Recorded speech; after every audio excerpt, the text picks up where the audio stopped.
happens, right?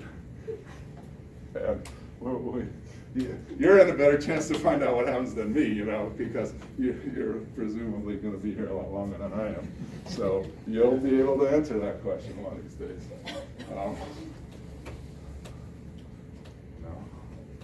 Of course, after the experiment's over, still we only have n equals 1, right? So you can't do any statistics on it.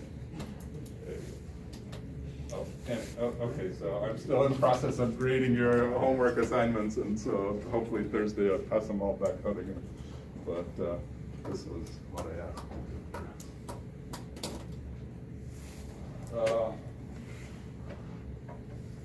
Okay, and very quickly then, this was the last.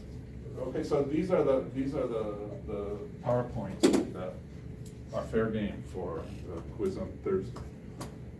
16, 17, 18, 19, 20. Yeah. So I just did 16, 17 on these two. Let me quickly go through them. I don't know. Oh yeah, I did. Now I did. Yeah. All right. Okay. Yes, drought stress. And remember, drought stress can be caused by drying soil. It can also be caused by dry air, or the combination of the two. Stomata do respond to how dry the air is. Typically the response is when the air is moist, they're open. When the air is dry, they close. Here are plants growing in standing water, showing the same response to dryness in the air. It's a metabolic response. It's not simply a passive loss of water response, as would be the case. For a step change in the dryness of the air, here we're going from dry air to more humid air. The pressure potential of the epidermal cells changes fairly quickly. That's just because of a passive loss or gain of water. But the stomata respond over a much longer time frame. So there's more happening there than just this passive loss of or gain of water in regulating stomatal response to dry air. And as I said before, nobody knows the mechanism, but it may involve, lately what you hear is that it may involve guard cells being able to sense the rate of water loss from the leaf.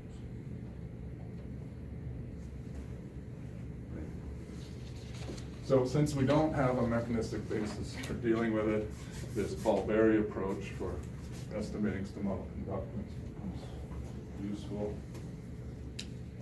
Again, don't worry about the formula.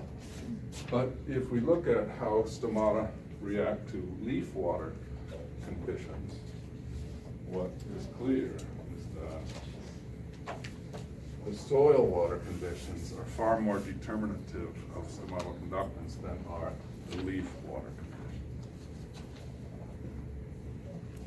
That response of stomata to what's happening in the soil is likely mediated by abscisic acid, produced in the root system, dumped into the transpiration stream in the xylem, finds its way up to the leaf, to the guard cells, and then has an action at the level of the guard cell.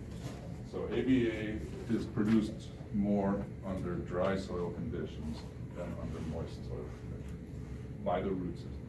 And you find higher concentrations of ABA in the xylem under dry conditions than you do under moist conditions. That ABA moves with everything else in the xylem due to pressure gradients in the xylem, so that it moves right along up to the leaves, finds its way to the guard cell, and has some action inside that leads to changes in calcium concentration in the guard cell that lead to influencing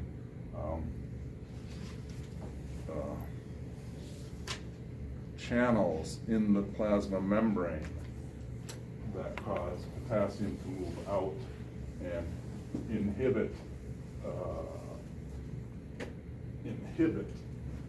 potassium moving in, and other changes that inhibit using ATP to pump protons out of the guard cells. So whatever the details of this are, abscisic acid, ABA, inhibits ultimately this initial step for opening the stomata, namely pumping protons out of the guard cells.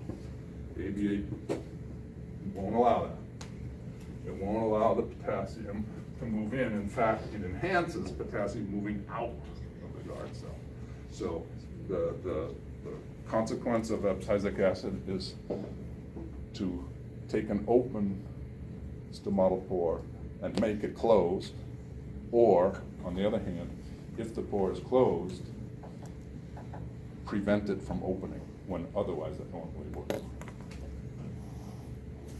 Like you got have the plant in the dark, the stomata are closed, switch the light on, normally the stomata open. But with a lot of ABA around, switch the light on, nothing happens. It overrides that because it prevents the pumping of protons out. And that's, it's again, this is a really active area. There's so much molecular physiology that's being studied these days. There are a lot of things being discovered quickly in this area. Story is fun. Okay, so that was that one, and then I covered these two about the scaling up single leaf based on light, and then scaling up based on energy budgets and leaf temperature. So that's it. Any last questions? All right, good luck. Let me know if you have questions. I'll be in my office most of the day today. I'll be around tomorrow. Otherwise, see you all on Thursday.